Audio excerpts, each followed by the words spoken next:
সন্তান ওদিকে মাদ্রাসা পড়তেছে, আল্লাহর ওলি হয়ে আসবে। আপনি নামাজ পড়েন না, আপনার সন্তান আল্লাহর ওলি হবে। হাসরের ময়দানে আপনি আল্লাহর আদালতে কি জবাব দিবেন যে আমার সন্তান আলেম বানাইছে, এই ওসিলা আমাকে মাফ করে দাও? কখনো নয়। অধিকাংশ পিতা, অধিকাংশ মাতা সন্তানদেরকে মাদ্রাসায় ভর্তি করে দিয়ে সে নামাজ তো পড়েই না, ধর্মের দিকেও আসে না, ডাকলে আরো উল্টা আবার জবাবদিহিতা করতে হয় যে কেন আমাকে ডাকলে, প্রশ্নের সম্মুখীন হতে হয়। বড় দুঃখের বিষয়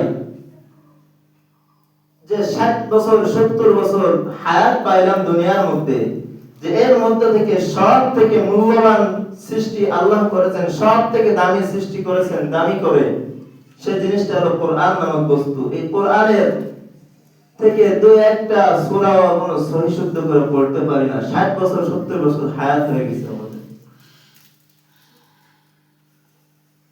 চিন্তা করেন, এখন মৃত্যু হয়ে গেলে এই দুনিয়া আপনার কোনো কাজে আসবে না। এখন মৃত্যু হবেন, আপনি যদি কোটি কোটি টাকার সম্পদের মালিক হন, আপনার ব্যাংক ব্যালেন্স নিয়ে আপনার সন্তানরা ভাগাভাগি করতে থাকবে। এমনও হতে পারে আপনার জানাজাও কবরে না জুটতে পারে। কি হবে? দুনিয়া দুনিয়া দুনিয়া, সবাই দুনিয়ার পিছে দৌড়াইতেছে। হযরত ফাতেমা রাদিয়াল্লাহু তাআলা আনহা জান্নাতি মহিলাদের সর্দার হবেন।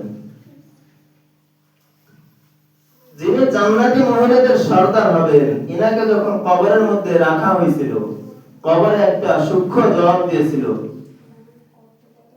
যে হযরত আবু যর গিফারী রাদিয়াল্লাহু তাআলা আনহু, যিনি এমন দামি সাহাবী ছিলেন যাকে জিবরিল আলাইহিস সালাতু ওয়াস সালাম নবীজির দরবারে এসেই বলেছিল, ইয়া রাসূলুল্লাহ, ওই যে আপনার পাগল সাহাবী, আল্লাহ ওয়ালা সাহাবী আবু যর। তো নবীজি বলেছিলেন, ইয়া আখি ইয়া জিবরিল, তুমি কিভাবে চিনলে আমার সাহাবী আবু যরকে? তো জিবরিল বলেছিলেন যে আপনার সাহাবী আবু যরকে আমি এজন্য চিনি, শুধু আমি চিনি না, আরশে আজিমের সহ পুরো আসমানের মধ্যে যত ফেরেশতা আছে, এমনকি আল্লাহ পাক রব্বুল আলামিন নিজের পক্ষ থেকে আবু যরকে সালাম পাঠাইছেন, আপনি তাকে সালাম মোবারকটা পৌঁছে দেন। তো নবীজি বলেন, কারণ কি? কোন কারণে আবু যর এত দামি হইল? তো নবী করিম সাল্লাল্লাহু আলাইহি ওয়াসাল্লাম বলেন, ও জিবরিল ভাই, আমার সাহাবী আবু যর কেমন করে এত দামি হইল, যেটার কারণে আল্লাহ সরাসরি তোমার মাধ্যমে আমার আবু যরকে সালাম পাঠাইলো।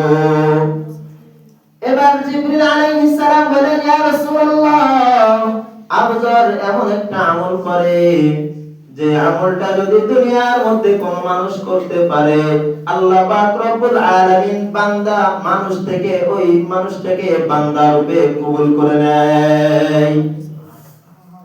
আমলটা হলো সূরাতুল ইখলাস। যদি কেউ একবার পাঠ করে 10 পারা কোরআন খতমের সওয়াব তার আমলনামায় লেখা হয়। যদি কেউ 2 বার পাঠ করে 20 পারা খতমের আমলনামায় তার 20 পারা খতমের সওয়াব লেখা হয়। আর যদি কেউ 3 বার পাঠ করে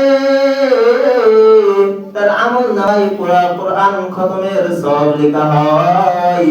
ইয়া রাসূলুল্লাহ, আপনার সাহাবী আবু যর এই সূরাটা এত বেশি বেশি পাঠ করে যার আমলনামায় কোটি কোটি কোরআন খতমের সওয়াব লেখা আছে। এজন্য আল্লাহর নিকট সে দামি।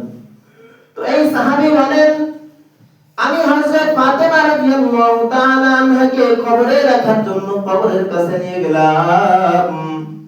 কবরের মধ্যে ফাতেমাকে রাখিয়া যখন আমি কবর থেকে লাফ দিয়ে উঠব, এমন সময় কবরের মাটিকে ডাক দিয়ে বলি, ও কবরের মাটি রে,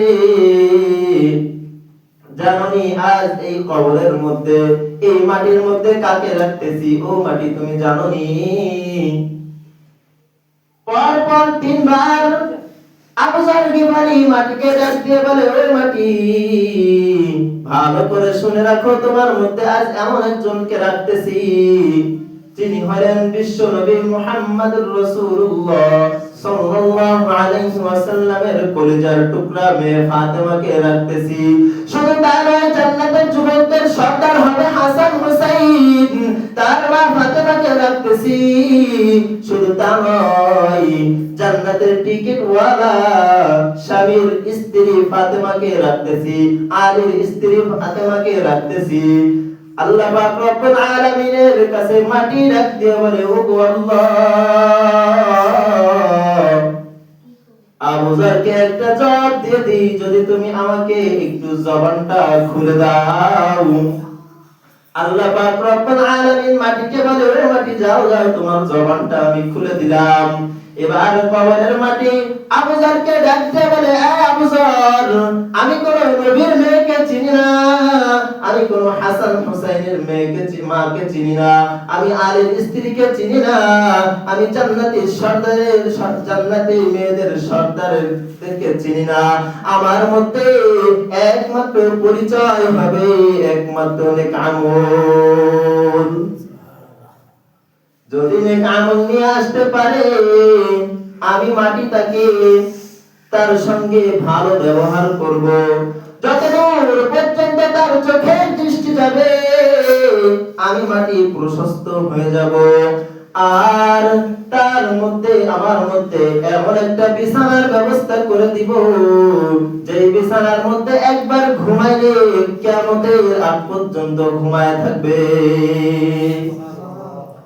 আর যদি আমার মধ্যে কেউ পাক আমল নিয়ে আসো, সরিষা পরিমাণ যদি গুনাহ নিয়ে আমার মধ্যে আসো, আমি মাটি তোমার সঙ্গে এমন একটা চাপ দিব, চারপাশের মাটি মিলে যখন আমি তোমাকে চাপ দিব, এক পাজরের হাড্ডি যখন এক পাজরের মধ্যে ঢুকে যাবে, এমনই অবস্থায় আল্লাহ পাক রব্বুল আলামিন কবরের মধ্যে দুইজন ফেরেশতাদেরকে পাঠিয়ে দিবেন।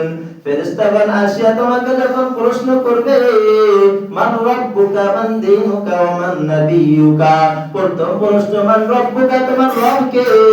দুনিয়ার মধ্যে যদি ভালো আমল করে যাইতে পারে তাহলে বলবে রব্বি আল্লাহ, রব্বি আল্লাহ। আর যদি ভালো আমল না করতে করে যাইতে পারে বলবে লা আদরি, কিছুই জানি না। দ্বিতীয় প্রশ্ন যখন করবে, মান নবী মান রাব্বুকা মান দীনুকা, তোমার ধর্ম কি? দুনিয়ার মধ্যে যদি ধর্ম মেনে দুনিয়া থেকে যাইতে পারে, আল্লাহ পাক রব্বুল আলামিন ওই সময় তার অন্তরের মধ্যে ফিট করে দিবে দ্বীনুল ইসলাম। আর যদি দুনিয়ার মধ্যে নবীর আদর্শ মেনে চলে, তাহলে তৃতীয় নম্বর প্রশ্নের উত্তর দিবে মান নাবিয়ুকা, যদি নবীর তরিকা মেনে দুনিয়া থেকে যাইতে পারে, হাসরের ময়দানে যখন ওই প্রশ্নটা করবে কবরের মধ্যে ফেরেশতাগণ তখন বলে দিবে, ইনি হলেন আমার রাসূল।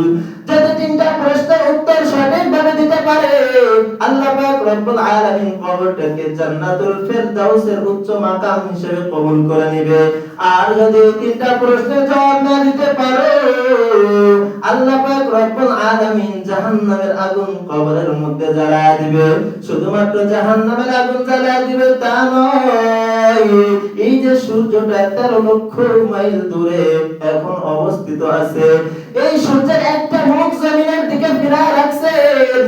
শুধু ফিরায় রাখছে তা নয়, সূর্যের যে মূল যে মুখটা, সেই মুখটা উপরের দিকে, আর উল্টা পিঠটা জমিনের দিকে আল্লাহ ফিট করে রাখলেন।